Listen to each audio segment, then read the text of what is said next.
Washington President Donald Trump said on Monday he will suspend all immigration into the United States temporarily through an executive order in response to the coronavirus outbreak and to protect U.S. jobs. The move, which the Republican president announced on Twitter, effectively achieves one of Trump's long-term policy goals of curbing immigration, making use of the health and economic crisis that has swept the country as a result of the pandemic to do so. The decision drew swift condemnation from Democrats. Trump said he was taking the action to protect the U.S. workforce. Millions of Americans are suffering unemployment after companies shed employees amid nationwide lockdowns to stop the contagion. In light of the attack from the invisible enemy, as well as the need to protect the jobs of our great American citizens, I will be signing an executive order to temporarily suspend immigration into the United States, Trump said in a tweet. The White House declined to offer further details about the reasoning behind the decision, its timing, or its legal basis. Trump won the White House in 2016 in part on a promise to curb immigration by building a wall on the U.S. border with Mexico. He and his advisors have spent the first 3 years of his tenure cracking down on both legal and illegal entries into the country.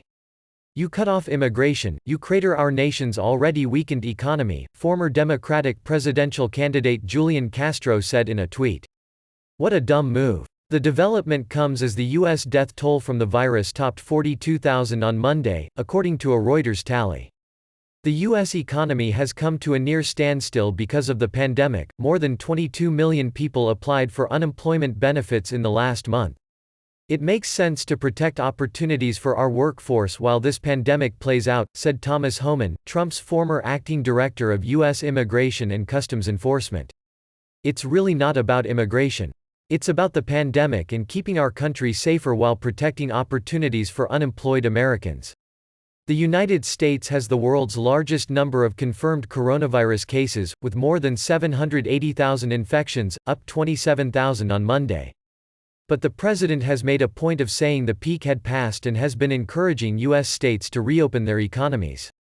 The United States in mid-March suspended all routine visa services, both immigrant and non-immigrant, in most countries worldwide due to the coronavirus outbreak in a move that has potentially impacted hundreds of thousands of people.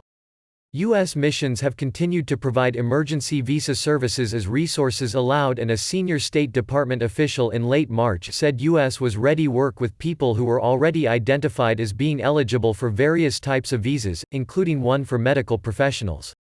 The administration recently announced an easing of rules to allow in more agricultural workers on temporary H-2A visas to help farmers with their crops.